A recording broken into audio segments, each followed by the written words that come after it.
Shall be merry tonight, and listen to your heart's content. Come on, guide me round the corner. Sam led him along several passages and down many steps, and out into a high garden above the steep bank of the river. He found his friend sitting in a porch on the side of the house looking east. Shadows had fallen in the valley below, but there was still a light on the faces of the mountains far above. The air was warm, the sound of running and falling water was loud, and the evening was filled with the faint scent of trees and flowers, as if summer still lingered in Elrond's gardens. Cried Pippin, springing up. "Noble cousin, make way for Frodo, Lord of the Ring!" "Hush!" said Gandalf from the shadows at the back of the porch. "Evil things do not come into this valley, but all the same we should not name them. The Lord of the Rings is not Frodo, but the Master of the Dark Tower of Mordor, whose power is again stretching out over them all. We are sitting in a fortress. Outside it is getting dark." Gandalf has been saying many cheerful things like that, said Pippin. He thinks I need keeping in order, but it seems impossible somehow to feel gloomy or depressed in this place. I feel I could sing, if I knew the right song for the occasion. I feel like singing myself, laughed Frodo. Though at any moment I feel more like eating and drinking. Ha! That will soon be cured, said Pippin. You have shown your usual cunning in getting up just in time for a meal. More than a meal, a feast, said Merry. As soon as Gandalf reported you were recovered, the preparations began. He had hardly finished speaking when they were summoned to the hall by the ringing of many bells.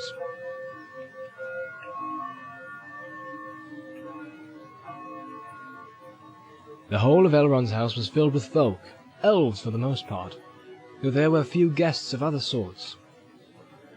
Elrond, as was his custom, sat in a great chair at the end of the long table upon the dais, and next to him, on the one side, sat Glorfindel, and on the other side sat Gandalf. Frodo looked at them in wonder, for he had never before seen Elrond, of whom so many tales spoke, and as they sat upon his right hand and his left, Glorfindel and even Gandalf, whom he thought he knew so well, were revealed as lords of dignity and power. Gandalf was shorter in stature than the other two, but his long white hair, his sweeping silver beard, and his broad shoulders made him look like some wise king of ancient legend. His aged face under the great snowy brows of his dark eyes was set like coals that could leap suddenly into a fire. Glorfindel was tall and straight. His hair was of shining gold, his face fair and young and fearless and full of joy. His eyes were bright and keen, and his voice like music. On his brow sat wisdom, and in his hand was strength. The face of Elrond was ageless, neither old nor young, though in it was written the memory of many things both glad and sorrowful. His hair was dark as the shadows of twilight, and upon it was set a circlet of silver. His eyes were grey as a clear evening, and in them was a light, like the light of stars. Venerable he seemed as a king crowned with many winters, and yet hale as a tried warrior in the fullness of his strength. He was the Lord of Rivendell, and mighty among both elves and men. In the middle of the table, against the woven cloths upon the wall, there was a chair under a canopy, and there sat a lady fair to look upon. And so like was she in form of womanhood to Elrond, that Frodo guessed that she was one of his close kindred. Young she was, and yet not so. The braids of her dark hair were touched by no frost. Her white arms and clear face were flawless and smooth, and the light of stars was in her bright eyes, grey as a cloudless night. Yet queenly she looked, and thought and knowledge were in her glance, as of one who has known many things that the years bring. Above her brow her head was covered with a cap of silver lace netted with small gems, glittering white, but her soft grey raiment had no ornament save a girdle of leaves wrought in silver. So it was that Frodo saw her whom few mortals had yet seen, Arwen, daughter of Elrond, with whom it was said that the likeness of Luthien had come on earth again, and she was called Undomiel, for she was the even star of her people. Long she had been in the land of her mother's kin, in Lorien, and was but lately returned to Rivendell to her father's house. But her brothers, Eladan and Elrohir, were now upon errantry, for they rode often far afield with the rangers of the north, forgetting never their mother's torment in the dens of the orcs. Such loveliness in living thing Frodo has never seen before, nor imagined in his mind, and he was both surprised and abashed to find that he had a seat at Elrond's table among all these folk so high and fair. Though he had a suitable chair and was raised upon several cushions, he felt very small, and rather out of place, but that feeling quickly passed. The feast was merry, and the food all that his hunger could desire. It was some time before he looked about him again, or even turned to his neighbours. He looked at first to his friends. Sam had begged to be allowed to wait on his master, but he had been told that for this time he was a guest of honour. Frodo can see him now, sitting with Pippin and Merry at the upper end of one of the side tables close to the dye. He could see no sign of Strider. Next to Frodo on his right sat a dwarf of important appearance, richly dressed. His beard, very long and forked, was white, nearly as white as the snow-white cloth of his garments. He wore a silver belt, and round his neck hung a chain of silver and diamonds. Frodo stopped eating to look at him. "Welcome and well met," said the dwarf, turning towards him. Then he actually rose from his seat and bowed. "Gloin, at your service," he said, and bowed still lower. Frodo Baggins at your service, and your families, said Frodo correctly, rising in surprise and scattering his cushions. Am I right in guessing that you are the Gloin, of one of the 12 companions of the great Thorin Oakenshield? "Quite right," answered the dwarf, gathering up the cushions and courteously assisting Frodo back into his seat. "And I do not ask, for I have already been told that you are the kinsman and adopted heir of our friend Bilbo the Renowned. Allow me to congratulate you on your recovery." Thank you very much, said Frodo. "You have had some very strange adventures, I hear," said Gloin. "I wonder greatly what brings 4 hobbits on so long a journey. Nothing like it has ever happened since Bilbo came with us, but perhaps I should not inquire too closely, since Elrond and Gandalf do not seem disposed to talk of this." I think we will not speak of it, at least not yet, said Frodo politely. He guessed that even in Elrond's house the matter of the ring was not one for casual talk, and in any case he wished to forget his troubles for a time. But I am equally curious, he added, to learn what brings so important a dwarf from the Lonely Mountain. Gloin looked at him. "If you have not heard, I think we will not yet speak of that either. Master Elrond will summon us all here long, I believe, and then we shall all hear many things. But there is much else that may be told." Throughout the rest of the meal they talked together, but Frodo listened more than he spoke, for the news of the Shire, apart from the ring, seemed small and far away, and unimportant, while Gloin had much to tell of events in the northern regions of Wilderland. Frodo learned that Grimbeorn the Old, son of Beorn, was now the lord of many sturdy men, and to their land between the mountains and Mirkwood neither orc nor wolf dared to go. "Indeed," said Gloin. "If it were not for the Beornings, the passage from Dale to Rivendell would long ago have become impossible. They are valiant men and keep open the High Pass and the ford of Carrock. But their tolls are high," he added with a shake of his head. "And like Beorn of old, they are not over fond of dwarves. Still, they are trusty, and that is much in these days. Nowhere are there any men so friendly to us as the men of Dale. They are good folk, the Bardings. The grandson of Bard the Bowman rules them, grandson of Bane, son of Bard. He is a strong king, and his realm now reaches far south and east of Esgroth." And what of your own people? asked Frodo. "There is much to tell, good and bad," said Gloin. "Yet it is mostly good. We have so far been fortunate, though we do not escape the shadow of these times. If you really wish to hear of us, I will tell you tidings gladly, but stop me when you are weary. Dwarves' tongues run on when speaking of their handiwork, they say." And with that Gloin embarked on a long account of the doings of the dwarf kingdom. He was delighted to have found so polite a listener, but Frodo showed no sign of weariness and made no attempt to change the subject, though actually he soon got rather lost among the strange names of people and places that he had never heard of before. He was interested, however, to hear that Dane was still king on the mountain, and was now old, having passed his 250th year, venerable and fabulously rich. Of the 10 companions who had survived the battle of 5 armies, 7 were still with him.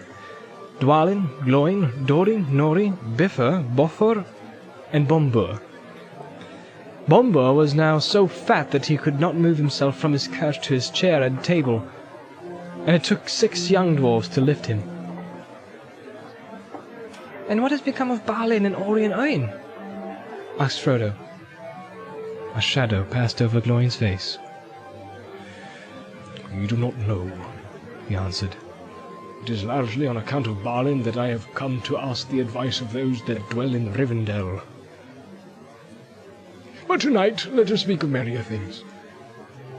Gloin began then to talk of the works of his people, telling Frodo about their great labours in Dale and under the mountain. "We have done well," he said.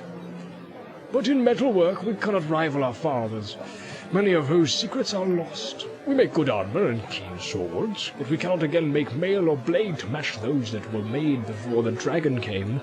Only in mining and building have we surpassed the old days. You should see the waterways of Dale, Frodo, and the mountains and the pools. You should see the stone-paved roads of many colours, and the halls and cavernous streets under the earth, with arches carved like trees, and the terraces and towers upon the mountain sides. Then you would see that we have not been idle." "I will come to see them if ever I can," said Frodo. "How surprised Bilbo would have been to see all the changes in the desolation of Smaug." Gloin looked at Frodo and smiled. "You were very fond of Bilbo, were you not?" he asked. "Yes," answered Frodo. "I would rather see him than all the towers and palaces in the world." At length the feast came to an end. Elrond and Arwen rose and went down the hall, and the company followed them in due order. The doors were thrown open, and they went across a wide passage and through the other doors, and came into a further hall. In it were no tables, but a bright fire was burning in a great hearth between the carven pillars upon either side. Frodo found himself walking with Gandalf. "It is the Hall of Fire," said the wizard. "Here you will hear many songs and tales, if you can keep awake. But except on high days it usually stands empty and quiet, and people come here to wish for peace and thought. There is always a fire here, and all year round, but there is little other light." As Elrond entered and went towards the seat prepared for him, elvish minstrels began to make sweet music. Slowly the hall filled, and Frodo looked with delight upon the many fair faces that were gathered together. The golden firelight played upon them and shimmered in their hair. Suddenly he noticed not far from the further end of the fire a small dark figure seated on a stool with his back propped against a pillar. Beside him on the ground was a drinking cup, and some bread.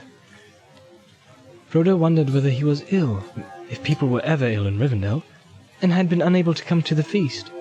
His head seemed sunk in sleep on his breast, and a fold of his dark cloak was drawn over his face. Elrond went forward and stood beside the silent figure. "Awake, little master," he said with a smile. Then, turning to Frodo, he beckoned to him.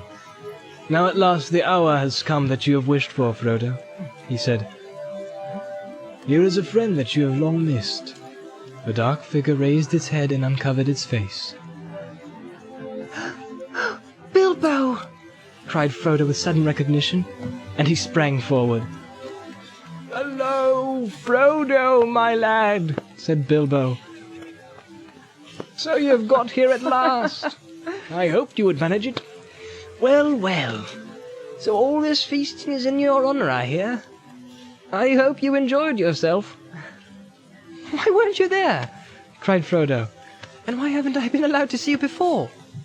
"Because you were asleep. I've seen a good deal of you.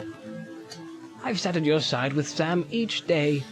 But as for the feast, I don't go in for such things much now, and I had something else to do." "What are you doing?" "Why, sitting and thinking. I do a lot of that nowadays, and this is the best place to do it in, as a rule." Wake up indeed, he said, cocking an eye at Elrond. There was a bright twinkle in it and no sign of sleepiness that Frodo could see. Wake up! I was not asleep, Master Elrond. If you all want to know, you have all come out of your feast too soon, and you have disturbed me, in the middle of making up a song.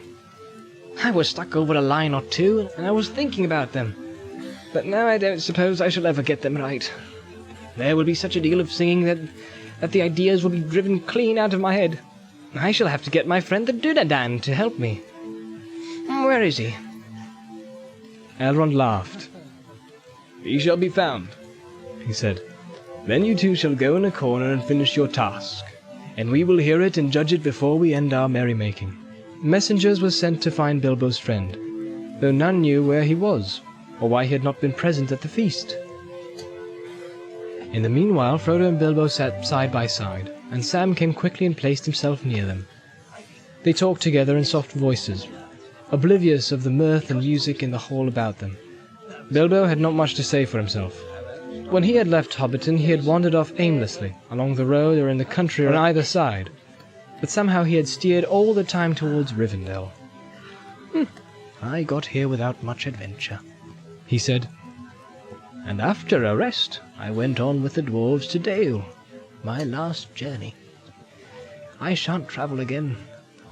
Old Balin had gone away. Then I came back here, and here I have been. I have done this and that. I have written some more of my book, and, of course, I make up a few songs. They sing them occasionally, just to please me, I think. For, of course, they aren't really good enough for Rivendell. And I listen, and I think. Time doesn't seem to pass here. It just is. A remarkable place, altogether. I hear all kinds of news from over the mountains and out from the south, but hardly anything from the Shire. I heard about the ring, of course. Gandalf had been here often. Not that he has told me a great deal. He has become closer than ever these last few years. The Dunedain has told me more. Fancy that ring of mine causing such a disturbance. It is a pity that Gandalf did not find out more sooner. I could have brought the thing here myself long ago, without so much trouble. I have thought several times of going back to Hobbiton for it. But I am getting old. Gandalf and Elrond, I mean. They seemed to think that the enemy was looking high and low for me, and would make mincemeat of me if he caught me tottering about in the wild. And Gandalf said, "The ring has passed on, Bilbo. It would not do good to you or to others if you tried to meddle with it again." Odd sort of remark. Just like Gandalf. But he said he was going after you, so I let things be. I am frightfully glad to see you safe and sound. He paused and looked at Frodo doubtfully. Have you got it here? He asked in a whisper. I can't help feeling curious, you know. After all I've heard, I should very much like just to peep at it again. Yes, I've got it, answered Frodo, feeling a strange reluctance. It looks just the same as it ever did. Well, I should just like to see it for a moment, said Bilbo. When he had dressed, Frodo found that while he slept the ring had been hung about his neck on a new chain, light but strong. Slowly he drew it out. Bilbo put out his hand, but Frodo quickly drew back the ring. To his distress and amazement he found that he was no longer looking at Bilbo. A shadow seemed to have fallen between them, and through it he found himself eyeing a little wrinkled creature with a hungry face and bony groping hands. He felt a desire to strike him. The music and singing round them seemed to falter, and a silence fell. Bilbo looked quickly at Frodo's face and passed his hands across his eyes.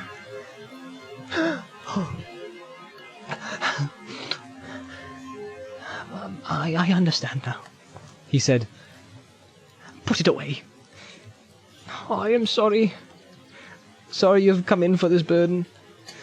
Sorry about everything. Don't adventures ever have an end? I suppose not. Someone else always has to carry on the story. Well, it can't be helped. I wonder if it's any good trying to finish my book. But don't let's worry about it now. Let's have some real news. Tell me about the Shire. Frodo hid the ring away, and the shadow passed, leaving hardly a shred of memory. The light and music of Rivendell was about him again. Bilbo smiled and laughed happily. Every item of news from the Shire that Frodo could tell, aided and corrected now and again by Sam, was of the greatest interest to him, from the felling of the least tree to the pranks of the smallest child in Hobbiton. They were so deep in the doings of the Four Farthings that they did not notice the arrival of a man, clad in dark green cloth. For many minutes he stood looking down at them with a smile. Suddenly Bilbo looked up. But there you are at last, Dunedain, He cried. Strider! Said Frodo. You seem to have a lot of names. Well, Strider is one that I haven't heard before, anyway. Said Bilbo. What do you call him that for? They call me that in Bree, said Strider, laughing. And that is how I was introduced to him. And why do you call him Dunedain? Asked Frodo. The Dunedain, Said Bilbo. He's often called that here. But I thought you knew enough Elvish at least to know Dunedain, Man of the West, Númenorian. But this is not the time for lessons. He turned to Strider. Where have you been, my friend? Why weren't you at the feast? The Lady Arwen was there. Strider looked down at Bilbo gravely. I know, he said. But often I must put mirth aside. Elladan and Elroy here have returned out of the wild unlooked for, and they had tidings that I wished to hear at once. Well, my dear fellow, said Bilbo, now you've heard the news, can't you spare me a moment? I want your help in something urgent. Elrond says this song of mine is to be finished before the end of the evening, and I am stuck. Let's go off in a corner and polish it up. Strider smiled. Come on then, let's hear it. Frodo was left to himself for a while, for Sam had fallen asleep. He was alone and felt rather forlorn, although all about him the folk of Rivendell were gathered. But those near him were silent, intent upon the music of the voices and the instruments, and they gave no heed to anything else. Frodo began to listen.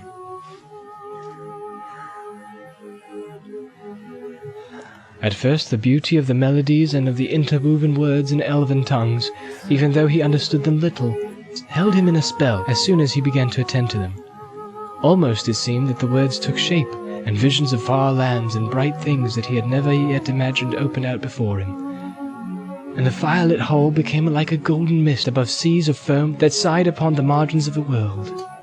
Then the enchantment became more and more dreamlike, until he felt that an endless river of swelling gold and silver was flowing over him, too multitudinous for its pattern to be comprehended. It became part of the throbbing air around him, and it drenched and drowned him. Swiftly he sank under his shining weight into a deep realm of sleep. There he wandered long in a dream of music that turned into running water, and then suddenly into a voice. It seemed to be the voice of Bilbo, chanting verses. Faint at first, and then clearer ran the words. Arundel was a mariner that tarried in Arvernian. He built a boat of timber felled, in Nimbrethil to journey in. Her sails he wove of silver fair, of silver were her lanterns made, her prow was fashioned like a swan, and light upon the banners laid, in panoply of ancient kings. It chained rings and armoured him. His shining shield was scorched with runes, to ward all wounds and harm from him. His bow was made of dragon horn. His arrows shone of ebony. Of silver was his habergeon. His scabbard of chalcedony. His sword of steel was valiant. Of adamant his helmet tall. An eagle plume upon his crest. Upon his breast an emerald. Beneath the moon and under star he wandered far from northern strands, bewildered on enchanted ways, beyond the days of mortal lands. From gnashing of the narrow ice, where shadow lies on frozen hills, from nether heats and burning waste, he turned in haste and roving still, on starless waters far astray, at last he came to night of naught, and past and never sight he saw of shining shore nor light he sought. The winds of wrath came driving him, and blindly in the foam he fled, from west to east all errandless, unheralded he homeward sped. There flying Elwig came to him, and flame was in the darkness lit, more bright than light of diamond, the fire upon her carcanet. The Silmaril she bound on him, and crowned him with the living light, and dauntless with the burning brow he turned his prow, and in the night, from otherworld beyond the sea, there strong and free a storm arose, a wind of power in Tarminel, by paths that seldom mortal goes. His boat it bore with biting breath, as might of death across the grey, and long forsaken seas distressed, from east to west he passed away.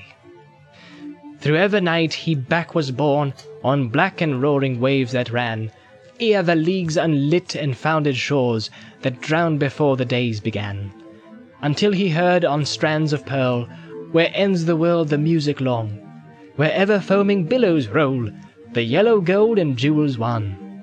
He saw the mountain silver rise, where twilight lies upon the knees of Valinor and Eldamar, beheld afar beyond the seas. A wanderer escaped from night, to heaven white he came at last, to elven home, the green and fair, where keen the air, where pale as glass, beneath the hill of Ilmarine, a glimmer in a valley sheer, the lamplit towers of Tirion are mirrored on the shadow mere. He tarried there from errantry, and melodies they taught to him, and sages old him marvels told, and harps of gold they brought to him. They clothed him then in elven white, and 7 knights before him sent, as through the Calakirian to hidden land forlorn he went. He came into the timeless halls, where shining fall in countless years, and endless reigns the elder king, in Ilmarine on mountain sheer. And words unheard were spoken then of folk of men and elven kin, beyond the world where visions showed forbid to those that dwelled therein. A ship then new they built for him, of mithril and of elven glass, with shining prow, no shaven oar, nor sail he bore on silver mast. The Silmaril as lantern light, and banner bright with living flame, to gleam thereon by Elbereth herself was set who hither came, and wings immortal made for him, and laid on him undying doom, to sail the shoreless skies, and came behind the sun and light of moon. From Evereven's softy hills, where softly silver mountains fall, his wings him bore a wandering light, beyond the mighty mountain wall. From world's end he turned away, and yearned again to find afar his home through shadows journey, and burning as an island star, on high above the mists he came, a distant flame before the sun, a wonder ere the waking dawn, where grey the northern waters run. And over middle earth he passed, and heard at last the weeping soul of women and of elven maids, in elder day, in years of yore. But on him mighty doom was laid, till moon should fade, and orbed star to pass and tarry nevermore on hither shores where mortals are, for ever still a herald on, an errand that would never rest, to bear his shining lamp afar, the flammifier of Westernesse.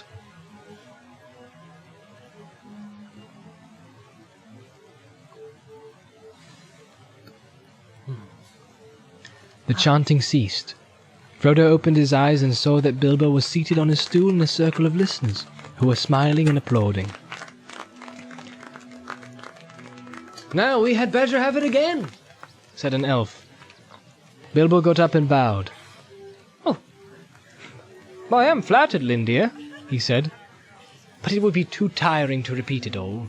"Not too tiring for you," the elves answered, laughing. "You know you are never tired of reciting your own verses. But really, we cannot answer your question at one hearing." "What?" cried Bilbo. "You can't tell which parts were mine and which were the Dunedain's." It is not easy for us to tell the difference between two mortals, said the elf. Nonsense, Lindir, snorted Bilbo. If you can't distinguish between a man and a hobbit, your judgment is poorer than I imagined. They're as different as peas and apples. Maybe. Other sheep no doubt appear different, laughed Lindir. Or to shepherds, but mortals have not been our study. We have other business. Oh, I won't argue with you, said Bilbo. I am sleepy after so much music and singing. I'll leave you to guess if you want to. He got up and came towards Frodo. Whew. Well, that's over, he said in a low voice. It went off better than I expected. I don't often get asked for a second hearing. What did you think of it? I'm not going to try and guess, said Frodo, smiling. You needn't, said Bilbo. As a matter of fact, it was all mine, except that Aragorn insisted on my putting in a green stone. He seemed to think it important. I don't know why. Otherwise, he obviously thought the whole thing rather above my head, and he said that if I had the cheek to make verses about Eärendil in the House of Elrond, it was my affair. I suppose he was right. I don't know, said Frodo. It seemed to me to fit somehow, though I can't explain. I was half asleep when you began. It seemed to follow on form something that I was dreaming about. I didn't understand that it was really you speaking until near the end. It is difficult to keep awake here until you get used to it, said Bilbo. Not that hobbits would ever acquire quite the elvish appetite for music and poetry and tales. They seem to like them as much as food, or more. And they will be going on for a long time yet. What do you say to slipping off for some more quiet talk? Can we? Said Frodo. Of course. This is merrymaking, not business. Come and go as you like, as long as you don't make a noise. They got up and withdrew quietly into the shadows, and made for the doors. Sam they left behind, fast asleep, still with a smile on his face. In spite of his delight in Bilbo's company, Frodo felt a tug of regret as they passed out of the Hall of Fire. Even as they stepped over the threshold, a single clear voice rose in song. Aelbereth Gilthoniel, Silivren Penamiriel, Omenel Aglar Elenath, Nahaired Palandiriel, Ogalathremin Enorath, Fanuilos Elinathon, Nephair, Sinephaeron. Frodo halted for a moment, looking back. Elrond was in his chair, and the fire was on his face like summer light upon the trees. Near him sat the Lady Arwen. To his surprise, Frodo saw that Aragorn stood beside her. His dark cloak was thrown back, and he seemed to be clad in elven mail, and a star shone on his breast. They spoke together, and then suddenly it seemed to Frodo that Arwen turned towards him, and the light of her eyes fell on him from afar and pierced his heart.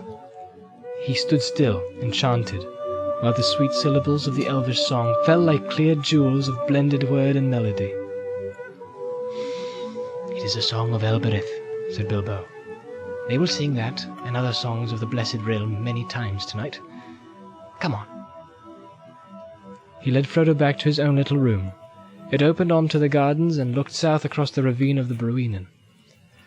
There they sat for some time, looking through the window at the brightest stars above the steep climbing woods, and talking softly.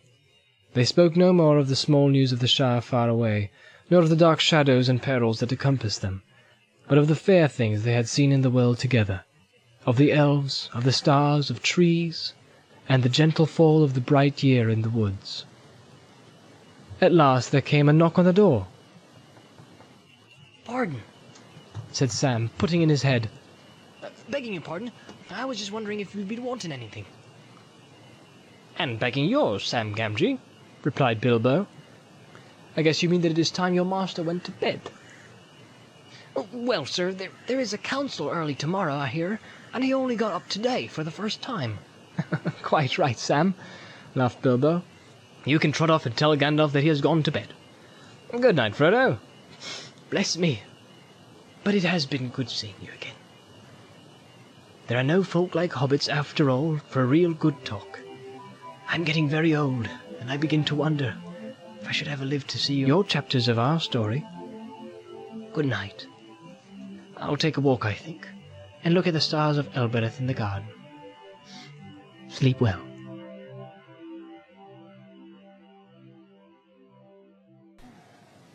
Next day Frodo woke early, feeling refreshed and well. He walked along the terraces above the loud flowing Bruin and watched the pale, cool sun rise above the far mountains and shine down, slanting through the thin silver mist. The dew upon the yellow leaves was glimmering, and the woven nets of gossamer twinkled on every bush. Sam walked beside him, saying nothing, but sniffing the air, and looking now and again, with wonder in his eyes, at the great heights in the east. The snow was white upon their peaks. On a seat cut in the stone beside a turn in the path they came upon Gandalf and Bilbo deep in talk. "Hello, good morning," said Bilbo. "Feel ready for the great council?" "I feel ready for anything," answered Frodo. "But most of all, I should like to go walking today and explore the valley. I should like to get into those pine woods up there." He pointed away far up the side of Rivendell to the north. You may have a chance later, said Gandalf, but we cannot make any plans yet. There is much to hear and decide today. Suddenly, as they were walking, a single clear bell rang out. That is the warning bell of the Council of Elrond, cried Gandalf. Come along now. Both you and Bilbo are wanted. Frodo and Bilbo followed the wizard quickly along the winding path back to the house. Behind them, uninvited and for the moment forgotten, trotted Sam. Gandalf led them to the porch where Frodo had found his friends in the evening before. The light in the clear autumn morning was now glowing in the valley. The noise of bubbling waters came up from the foaming riverbed. Birds were singing and a wholesome peace lay on the land. To Frodo, his dangerous flight and the rumors of the darkness growing in the world outside already seemed only the memories of a troubled dream. But the faces that were turned to meet them as they entered were grave. Elrond was there, and several others were seated in silence about him. Frodo saw Glorfindel and Glóin, and in a corner a lone Strider was sitting, clad in his old travel-worn clothes again. Elrond drew Frodo to a seat by his side and presented him to the company, saying, "Here, my friends, is the Hobbit Frodo, son of Drogo. Few have ever come hither through greater peril or on an errand more urgent." He then pointed out and named those whom Frodo had not met before. There was a younger dwarf at Glóin's side, his son Gimli. Beside Glorfindel there were several other councillors of Elrond's household, of whom Erestor was the chief, and with him was Galdor, an elf from the Grey Havens who had come on an errand from Círdan, the shipwright. There was also a strange elf clad in green and brown, Legolas, a messenger from his father, Thranduil, the king of the elves of northern Mirkwood. And seated a little apart was a tall man with a fair and noble face, dark-haired and grey-eyed, proud and stern of glance. He was cloaked and booted as if for a journey on horseback, and indeed, though his garments were rich and his cloak was lined with fur, they were stained with long travel. He had a collar of silver in which a single white stone was set. His locks were shorn about his shoulders. On a baldric he wore a great horn tipped with silver that now was laid upon his knees. He gazed at Frodo and Bilbo with sudden wonder.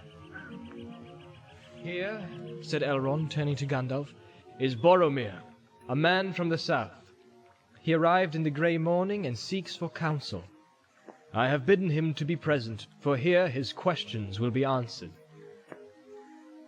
Not all that was spoken and debated in the council need now be told. Much was said of the events in the world outside, especially in the south, and in the wide lands east of the mountains. Of these things Frodo had already heard many rumors, but the tale of Glóin was new to him, and when the dwarf spoke he listened attentively. It appeared that amid the splendor of their works of hand the hearts of the dwarves of the Lonely Mountain were troubled. "It is now many years ago," said Glóin, "that a shadow of disquiet fell upon our people. Whence it came we did not at first perceive.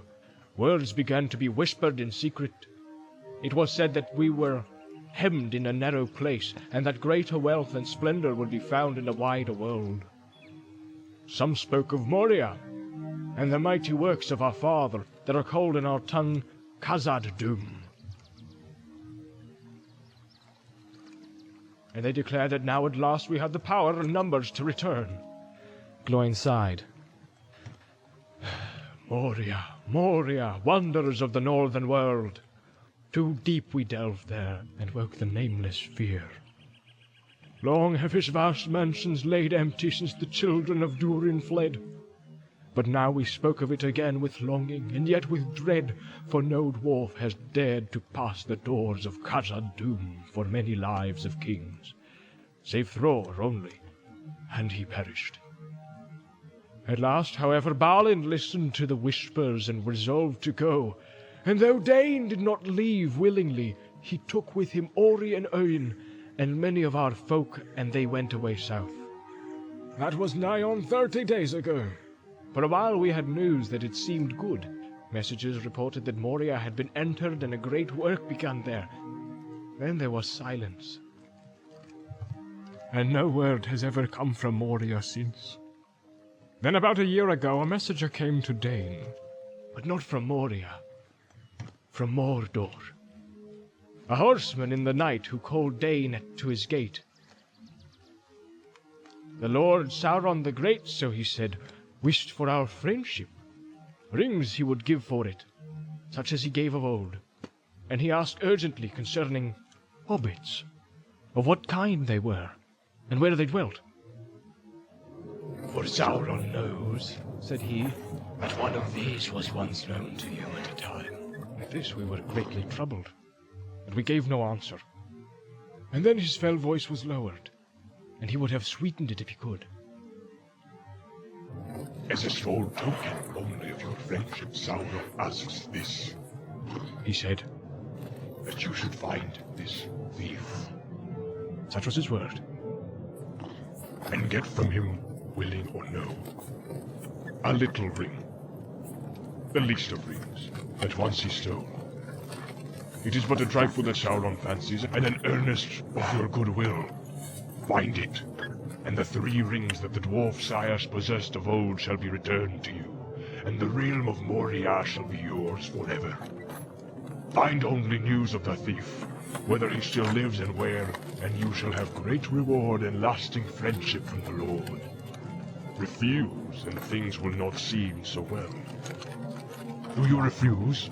At that his breath came like a hiss of snakes, and all that stood by shuddered, but Dane said, I say neither yea nor nay. I must consider this message and what it means under its fair cloak. Consider well, but not too long, said he. The time of my thought is my own to spend, answered Dane. For the present, said he, and rode into the darkness. Heavy have the hearts of our chieftains been since that night. We needed not the fell voice of the messenger to warn us that his words held both menace and deceit, for we knew already that the power that was re-entered Mordor has not changed, and ever it betrayed us of old. Twice the messenger has returned, and has gone unanswered. The third and last time, so he says, is soon to come, before the ending of the year. And so I have sent at last my Dane to warn Bilbo that he is sought by the enemy, and to learn, if may be, why he desires this ring, this least of rings. Also we crave the advice of Elrond, for the shadow grows and draws nearer. We discover that messengers have come also to King Brand in Dale, and that he is afraid. We fear that he may yield. Already war is gathering on its eastern borders. If we make no answer, the enemy may move men of his rule to assault King Brand and Dane also. You have done well to come, said Elrond. You will hear today all that you need in order to understand the purposes of the enemy. There is naught that you can do other than to resist, with hope or without it. But you do not stand alone. You will learn that your trouble is but part of the trouble of all the Western world. The ring. What shall we do with the ring? The least of rings, the trifle that Sauron fancies. That is the doom that we must deem. That is the purpose for which you are all called hither. Called, I say. Though I have not called you to me, strangers from distant lands, you have come and are here met, in this very nick of time, by chance as it may seem. Yet it is not so. Believe rather that it is so ordered that we, who sit here, and none others, must now find counsel for the peril of the world. Now, therefore, things shall be openly spoken that have been hidden for all but a few until this day. At first, so that all may understand what is the peril. The tale of the ring shall be told from the beginning even to this present. And I will begin that tale, though others shall end it. Then all listened while Elrond in his clear voice spoke of Sauron and the Rings of Power, and their forging in the Second Age of the world long ago.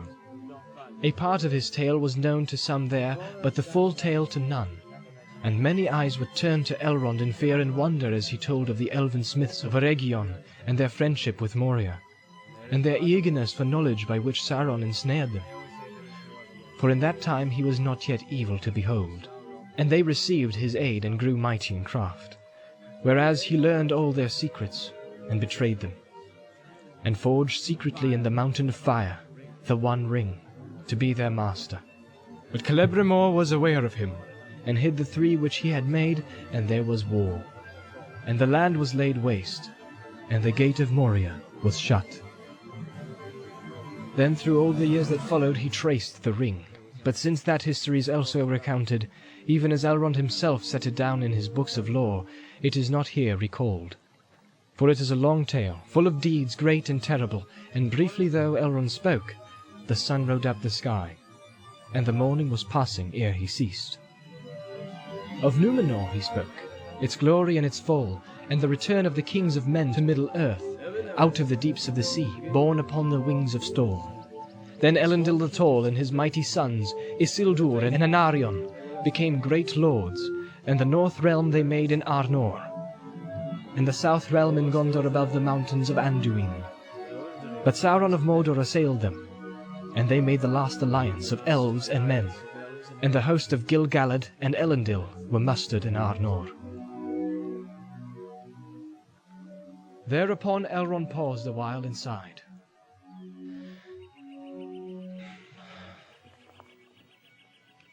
I remember well the splendor of their banners, he said. It recalled to me the glory of the elder days, and the host of Beleriand. So many great princes and captains were assembled, and yet not so many, not so fair, as when Thangorodrim was broken. And the elves deemed that evil was ended forever, and it was not so. You remember? Said Frodo, speaking his thought aloud in his astonishment. But I thought... He stammered as Elrond turned towards him. I thought that the fall of Gil-galad was a long age ago. So it was indeed, answered Elrond gravely. But my memory reaches back even to the elder days. Eärendil was my sire, who was born in Gondolin before its fall, and my mother was Elwig, daughter of Dior, son of Luthien of Doriath. I have seen 3 ages in the west of the world, and many defeats, and many fruitless victories. I was the herald of Gil-galad, and marched with his host. I was at the battle of Dargolad before the Black Gate of Mordor, where we had the mastery. For the spear of Gil-galad and the sword of Elendil, Aeglos and Narsil, none could withstand. I beheld the last combat on the slopes of Orodruin, where Gil-galad died and Elendil fell, and Narsil broke beneath him. But Sauron himself was overthrown, and Isildur cut the ring from his hand and the hilt shard of his father's sword, and took it for his own. At this the stranger Boromir broke in. So this is what became of the ring, he cried. If ever such a tale was told in the south, it has long been forgotten. I have heard of the great ring of him that we do not name, but we believe that it perished from the world in ruin of its first realm. Isildur took it. That is tidings indeed. Alas, yes, said Elrond. Isildur took it, as should not have been. It should have been cast then into Orodruin's fire nigh at hand, where it was made. But few marked what Isildur did. He alone stood by his father in that last mortal conquest. By Gil-galad only Círdan stood, and I. But Isildur would not listen to our counsel. "This I will have as a were-guild for my father and my brother," he said, and therefore, whether we would or no, he took it to treasure it. But soon he was betrayed by it to his death, and so it is named in the north Isildur's Bane. Yet death maybe was better than what else might have befallen him. Only to the north did these tidings come, and only to a few. Small wonder it is that you have not heard them, Boromir. From the ruin of the Gladden fields where Isildur perished, 3 men only came ever back over the mountains after long wandering. One of these was Ohtar, the esquire of Isildur, who bore the shards of the sword of Elendil, and he brought them to Valandil, the heir of Isildur, who being but a child had remained here in Rivendell. But Narsil was broken and its light extinguished, and it has not yet been forged again. Fruitless did I call the victory of the Lost Alliance? Not wholly so. Yet it did not achieve its end. Sauron was diminished but not destroyed. His ring was lost but not unmade. The Dark Tower was broken, but its foundations were not removed, for they were made with the power of the ring. And while it remains, they will endure. Many elves and many mighty men and many of their friends had perished in the war. Anarion was slain, and Isildur was slain, and Gil-galad and Elendil were no more.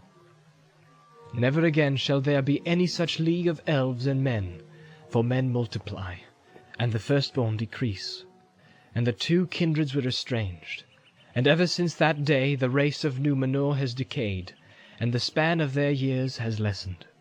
In the north, after the war and the slaughter of the Gladden fields, the men of Westerness were diminished, and their city of Anúminas beside Lake Evendim fell into ruin. And the heirs of Valandil removed and dwelt at Fornost on the 9 North Downs. And that now too is desolate.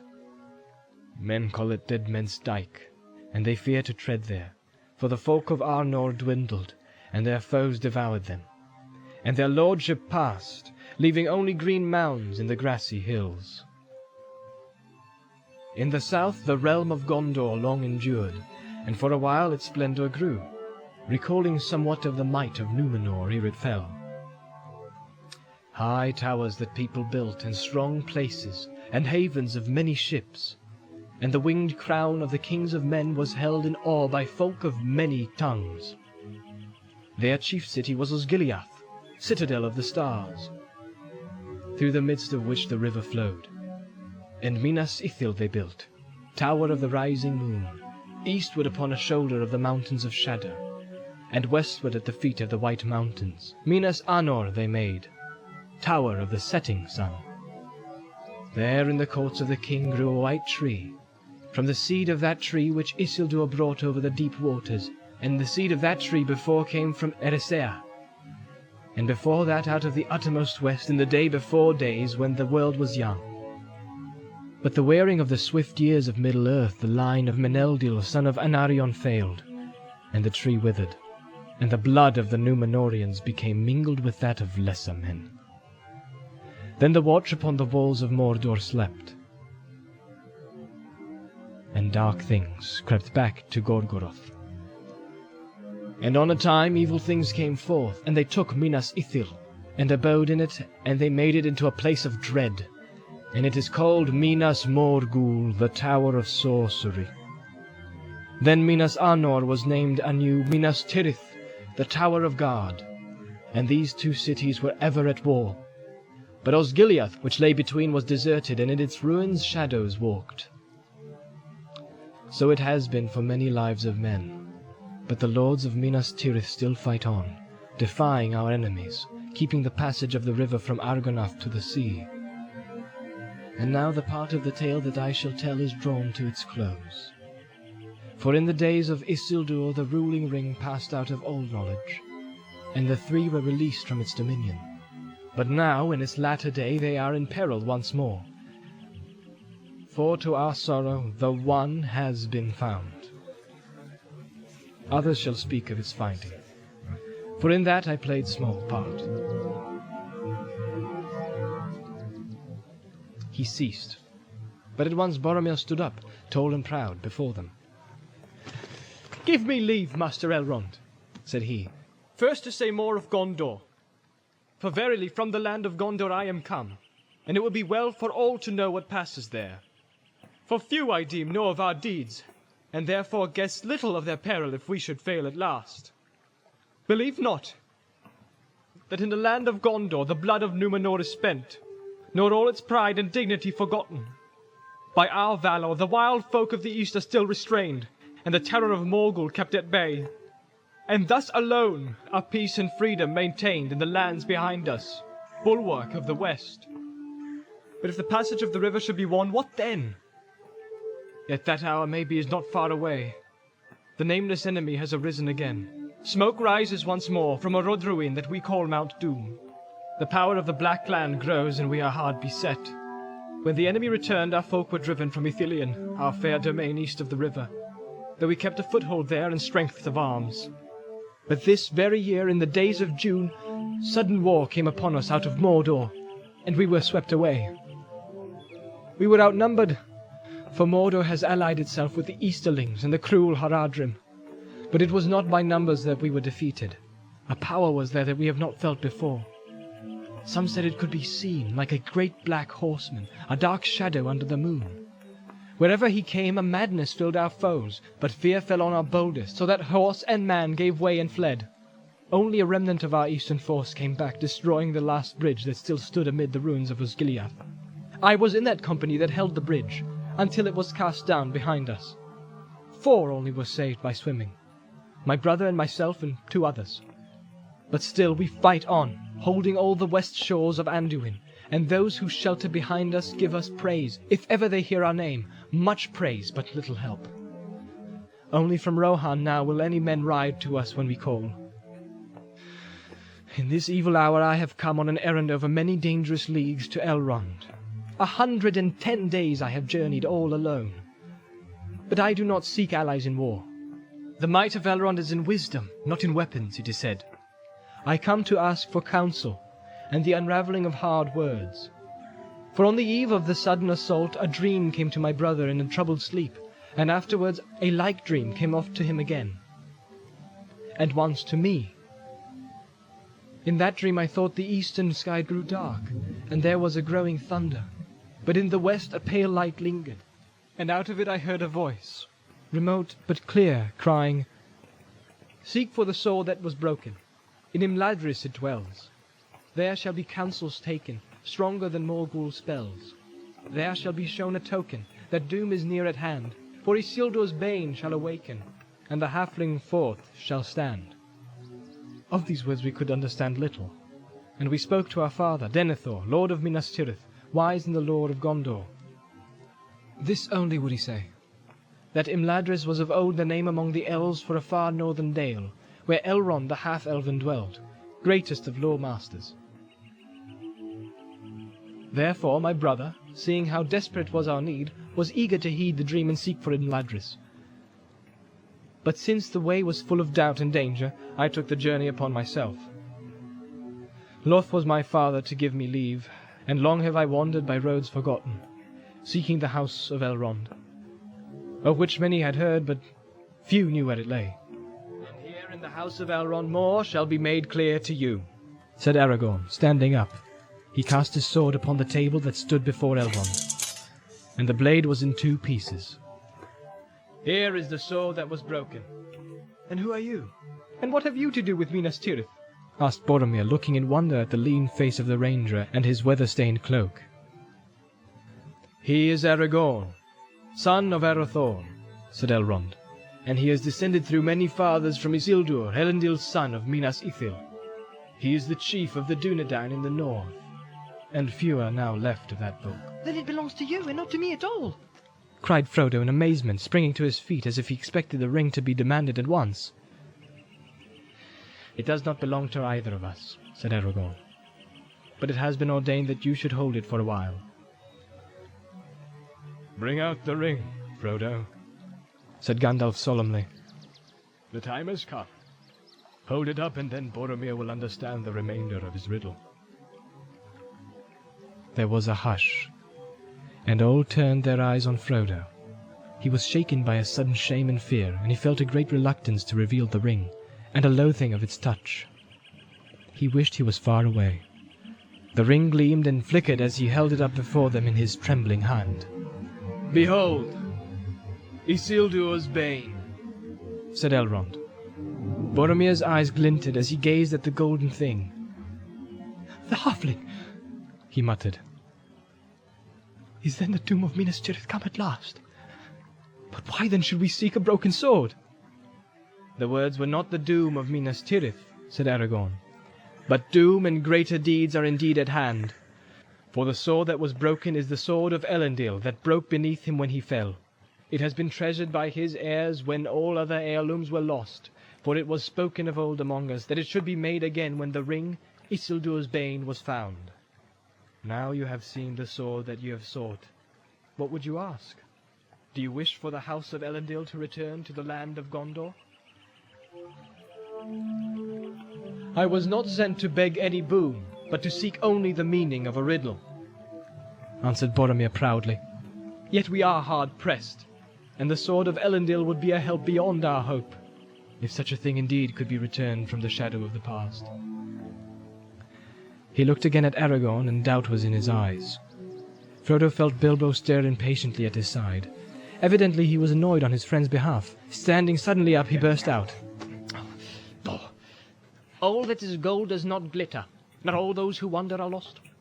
The old that was strong does not wither. Deep roots are not reached by the frost. From the ashes a fire shall be woken. High light from the shadows shall spring. Renewed shall be blade that was broken. The crownless again shall be king." Not very good, perhaps, but to the point, if you need more beyond the word of Elrond. If that was worth a journey 110 days to hear, you had best listen to it. He sat down with a snort. "I made that up myself," he whispered to Frodo. "For the Dunedain, a long time ago, when he first told me about himself, I almost wished that my adventures were not over, and that I could go with him when his day comes."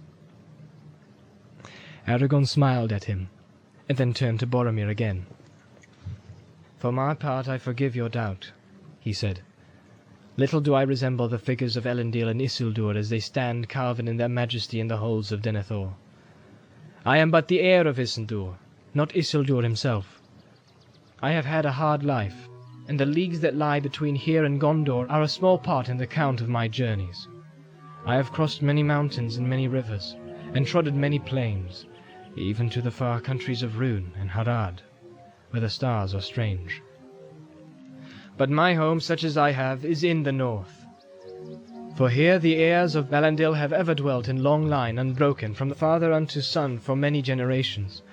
Our days have been darkened, and we have dwindled. But ever the sword was passed to a new keeper, and this is why I say to you, Boromir, ere I end, lonely men we are, rangers of the wild, hunters, but hunters ever for the servants of the enemy, for they are found in many places, not in Mordor only. If Gondor, Boromir, has been a stalwart tower, we have played another part. Many evil things there are that your strong walls and bright swords do not stay. You know little of the lands beyond your bounds. Peace and freedom, do you say? The North would have known them little but for us. Fear would have destroyed them.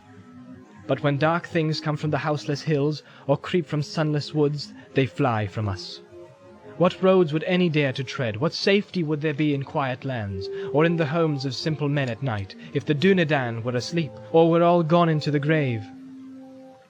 And yet less thanks have we than you. Travellers scowl at us, and countrymen give us scornful names. Strider I am to one fat man who lives within a day's march of foes that would freeze his heart or lay his little town in ruin if we were not guarded ceaselessly. Yet we would not have it otherwise. If simple folk are free from care and fear, simple they will be, and we must be secret to keep them so. That has been the task of my kindred, while the years have lengthened and the grass has grown.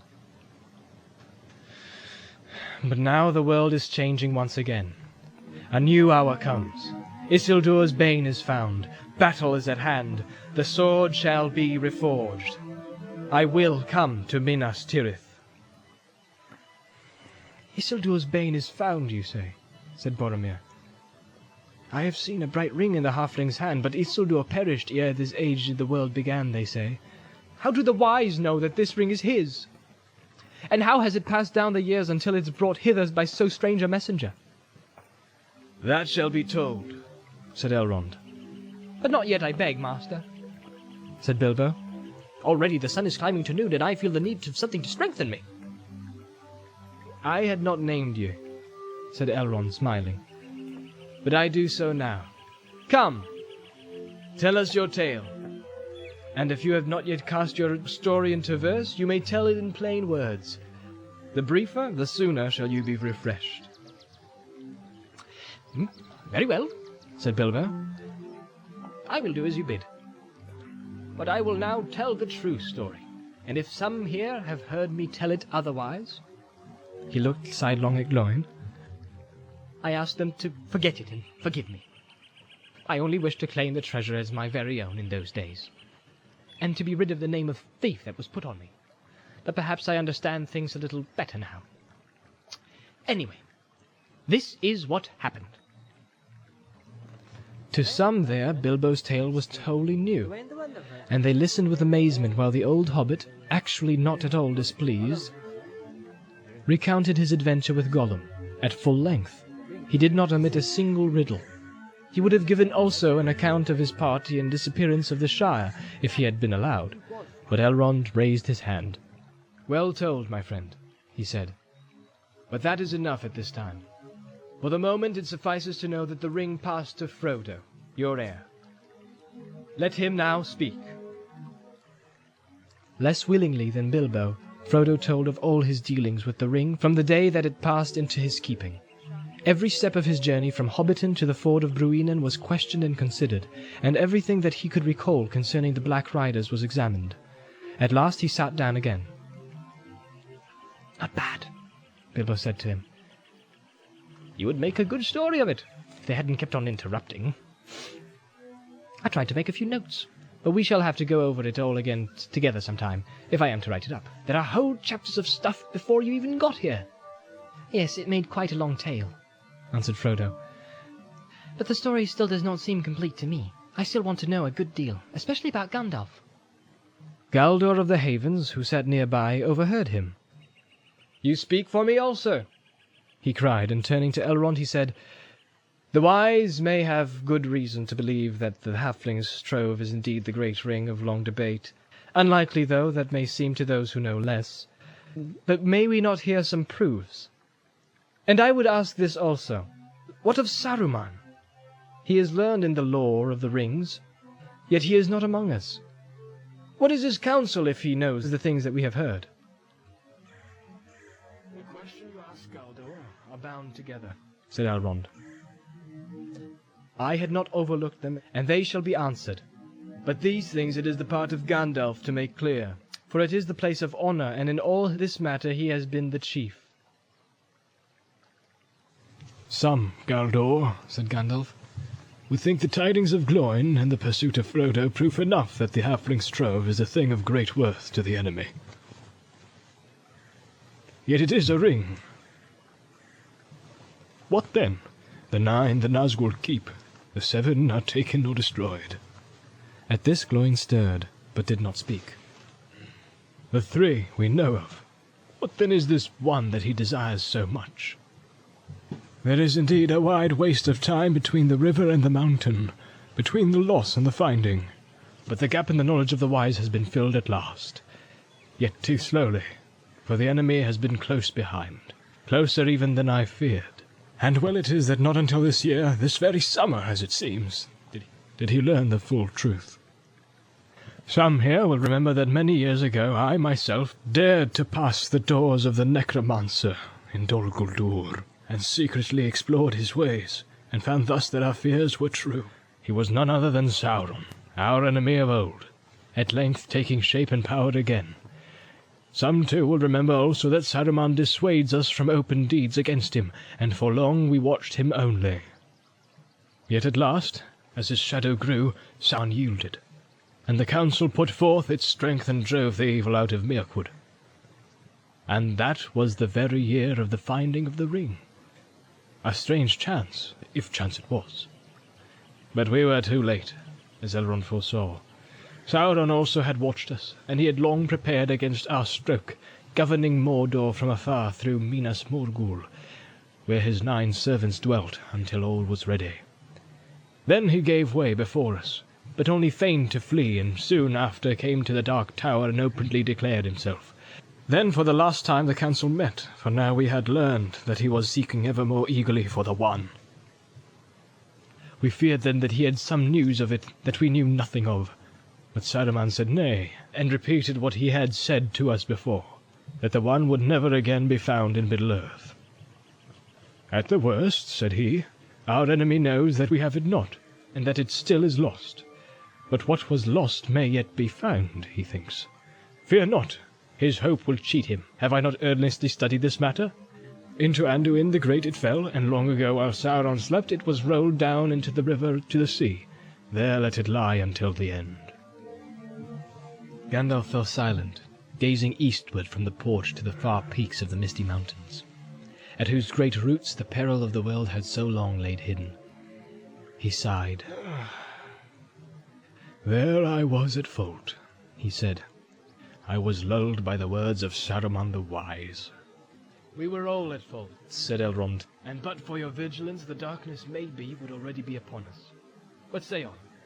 From the first my heart misgave me, against all reason that I knew, said Gandalf, and I desired to know how this thing came to Gollum, and how long he had possessed it. So I set a watch for him, guessing that he would ere long come forth from his darkness to seek for his treasure. He came, but he escaped and was not found. And then, alas, I let the matter rest, watching and waiting only, as we have too often done. Time passed with many cares until my doubts were awakened again to sudden fear. Whence came the Hobbit's ring? What, if my fear was true, should be done with it? Those things I must decide, but I spoke yet of my dread to none, knowing the peril of an untimely whisper if it went astray. In all the long wars with the Dark Tower, treason has ever been our greatest foe. That was 17 years ago. Soon I became aware that spies of many sorts, even beasts and birds, were gathered around the Shire. And my fear grew. I called for help from the Dunedain, and their watch was doubled. And I opened my heart to Aragorn, the heir of Isildur. And I, said Aragorn, counselled that we should hunt for Gollum, too late though it may seem, and since it seemed fit that Isildur's heir should labour to repair Isildur's fault, I went with Gandalf on a long and hopeless search. Then Gandalf told how they had explored the whole length of Wilderland, down even to the Mountains of Shadow and the fences of Mordor. There we had rumours of him, and we guessed that he dwelt here long in the dark hills. But we never found him. And at last I despaired, and in my despair I thought again of a test that might make the finding of Gollum unneeded. The ring itself might tell if it were the one. The memory of words at the council came back to me, words of Saruman, half-heeded at the time. I heard them now clearly in my heart. The 9, the 7, and the 3, he said, had each their proper gem. Not so the one. It was round and unadorned, as it were one of the lesser rings, but its maker set marks upon it that the skilled maybe could still see and read. What those marks were he had not said. Who now would know? The maker, and Saruman? But great though his lore may be, it must have a source. What hand save Sauron's ever held this thing ere it was lost? The hand of Isildur alone. With that thought I forsook the chase, and passed swiftly to Gondor. In former days the members of my order had been well received there, but Saruman most of all. Often he had been for long the guest of the lords of the city. Less welcome did the Lord Denethor show me than of old, and grudgingly he permitted me to search among his hoarded scrolls and books. If indeed you look only, as you say, for records of ancient days and the beginnings of the city, read on, he said. For to me what was is less dark than what is to come, and that is my care. But unless you have more skill even than Saruman, who has studied here long, you will find naught that is not well known to me, who am master of the lore of the city. So said Denethor. And yet there lie in his hoards many records that few now can read, even for the lore masters, for their script and tongues have become dark to later men. And Boromir, there lies in Minas Tirith still, unread I guess, by any save Saruman and myself since the kings failed, a scroll that Isildur made himself. For Isildur did not march away straight from the war in Mordor, as some have told the tale. Some in the north, maybe, Boromir broke in. All I know in Gondor is that he went first to Minas Anor and dwelt a while with his nephew Melindil, instructing him, before he committed to him the rule of the South Kingdom. In that time he planted there the last sapling of the White Tree in memory of his brother. But in that time he also made this scroll, said Gandalf, and that is not remembered in Gondor, it would seem. For this scroll concerns the ring, and thus wrote Isildur therein, "The great ring shall go to be an heirloom of the North Kingdom, but records of it shall be left in Gondor, where also dwell the heirs of Elendil, lest a time come when the memory of these great matters shall grow dim." And after these words Isildur described the ring, such as he found it. "It was hot when I first took it, hot as a gleed, and my hand was scorched, so that I doubt if ever again I shall be free of the pain of it. Yet even as I write it is cooled, and it seemeth to shrink, though it loseth neither its beauty nor its shape. Already the writing upon it, which at first was as clear as red flame, fadeth and is now only barely to be read. It is fashioned in an elven script of Eregion, for they have no letters in Mordor for such subtle work. But the language is unknown to me. I deem it to be a tongue of the Black Land, since it is foul and uncouth. What evil it saith I do not know, but I trace here a copy of it, lest it fade beyond recall. The ring misseth maybe the heat of Sauron's hand, which was black and yet burned like fire. And so Gil-galad was destroyed, and maybe were the gold made hot again the writing would still be refreshed. For my part I will risk no hurt to this thing.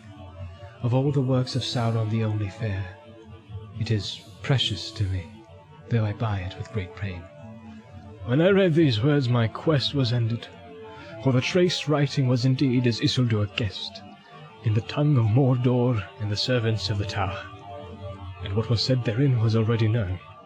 For in the day that Sauron first put on the One, Celebrimor, maker of the Three, was aware of him, and from afar he heard him speak these words, and so his evil purposes were revealed. At once I took my leave of Denethor, but even as I went northwards, messages came to me out of Lorien, that Aragorn had passed that way, and that he had found the creature called Gollum.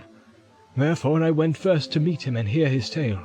Into what deadly perils he had gone alone I dare not guess. "There is little need to tell of them," said Aragorn. "If a man must needs walk in sight of the Black Gate, or tread the deadly flowers of Mogul Vale, then perils he will have. I, too, despaired at last, and I began my homeward journey, and then, by fortune, I came suddenly on what I sought, the marks of soft feet beside a muddy pool. But now the trail was fresh and swift, and it led not to Mordor but away, along the skirts of the dead marshes. I followed it, and then I had him, lurking by a stagnant mere, peering in the water as the dark eve fell. I caught him, Gollum. He was covered with green slime. He will never love me, I fear, for he bit me, and I was not gentle. Nothing more did I ever get from his mouth than the marks of his teeth. I deemed it the worst part of all my journey, the road back, watching him day and night, making him walk with a halter on his neck, gagged, until he was tamed by lack of drink and food, driving him ever towards Mirkwood. I brought him there at last and gave him to the elves, for we had agreed that this should be done, and I was glad to be rid of his company, for he stank. For my part, I hope never to look upon him again. But Gandalf came and endured long speech with him. "Yes, long and weary," said Gandalf, "but not without profit. For one thing, the tale he told of his loss agreed with that which Bilbo had now told openly for the first time, but that had mattered little since I had already guessed it. But I learned then first that Gollum's ring came out of the great river, nigh to the Gladden fields, and I learned also that he had possessed it long. Many lies of his small kind. The power of the ring had lengthened his years far beyond their span, but that power only the great rings wield. And if that is not proof enough, Galdor, there is another test that I spoke of. Upon this very ring, which you have here reported may still be read, if one has the strength of will to set the golden thing in the fire a while, that I have done, and this I have read. Ashnas Dubatuk. Ashnas Dubatuk. Ashnas Rakatalu, Abolzum Ishi, Gripatu. The change in the wizard's voice was astounding. Suddenly it became menacing, powerful, harsh as stone. A shadow seemed to pass over the high sun, and the porch for a moment grew dark. All trembled, and the elves stopped their ears. "Never before has any voice dared to utter the words of that tongue in Imladris, Gandalf the Grey," said Elrond as the shadow passed and the company breathed once more. "And let us hope that none will ever speak it here again," answered Gandalf. "Nonetheless, I do not ask your pardon, Master Elrond. For if that tongue is not soon to be heard in every corner of the West, then let all put doubt aside that this thing is indeed that what the wise have declared. The treasure of the enemy, fraught with all his malice, and in it lies a great part of his strength of old. Out of the black years come the words of that smiths of Eregion heard, and they knew that they had been betrayed. One ring to rule them all. One ring to find them. One ring to bring them all, and in the darkness bind them. Know also, my friends, that I learned more yet from Gollum. He was sloth to speak, and his tale was unclear. But it is beyond all doubt that he went to Mordor. And there, all that he knew was forced from him.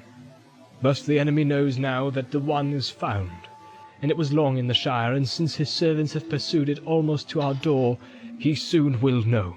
Already he may know, even as I speak, that we have it here." All sat silent for a while, until at length Boromir spoke. "He is a small thing, you say, this Gollum? Small but great in mischief. What became of him? To what doom did you put him?"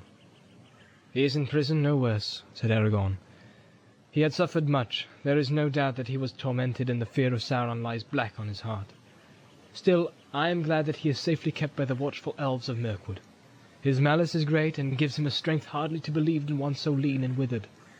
He could work much mischief still, if he were free, and I do not doubt that he was allowed to leave Mordor on some evil errand." "Alas! Alas!" cried Legolas, and in his fair elvish face there was great distress.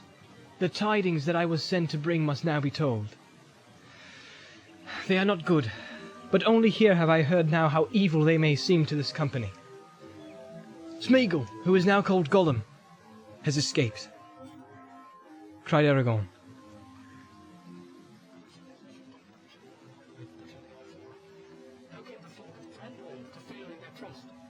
"Not through the lack of watchfulness," said Legolas, "but perhaps through overkindness. And we fear that the prisoner had aid from others, and that more is known of our doings than we could wish. We guarded this creature day and night, at Gandalf's bidding, much though we wearied of the task. But Gandalf bade us hope still of his cure, and we had not the heart to keep him ever in dungeons under the earth, where he would fall back into his old black thoughts." "You are less tender to me," said Gloin with a flash of his eyes as old memories were stirred of his imprisonment in the deep places of the Elven King's halls. "Now come," said Gandalf. "Pray do not interrupt my good Gloin.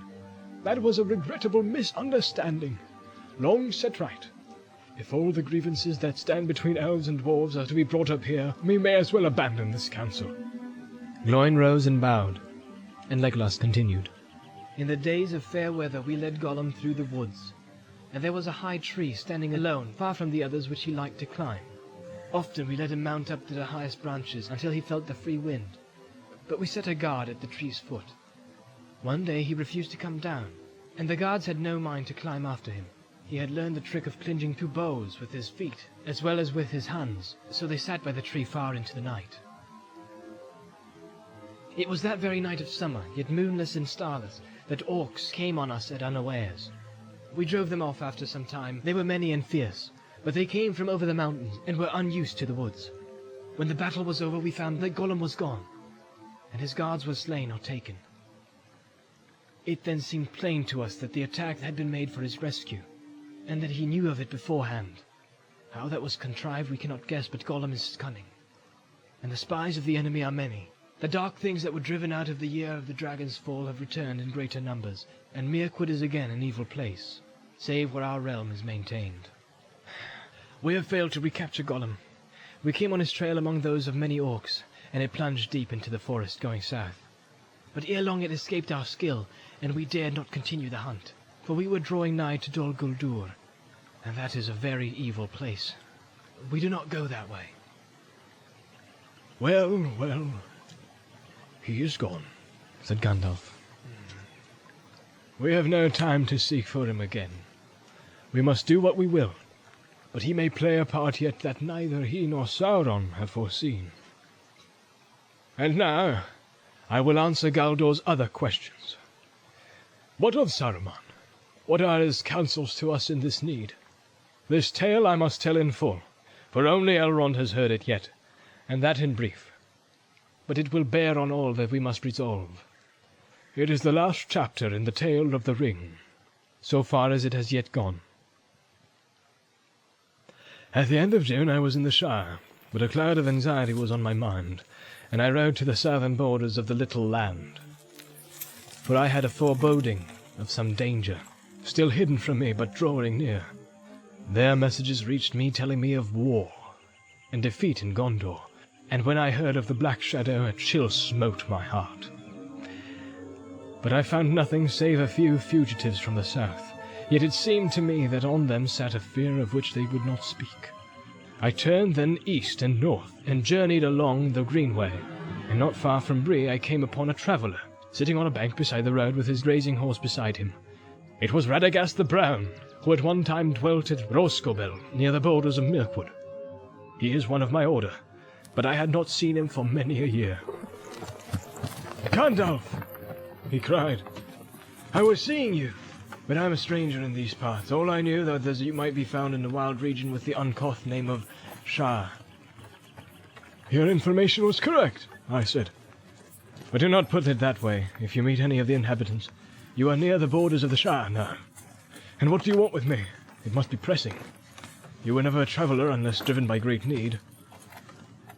"I have urgent errand," he said. "My news is evil."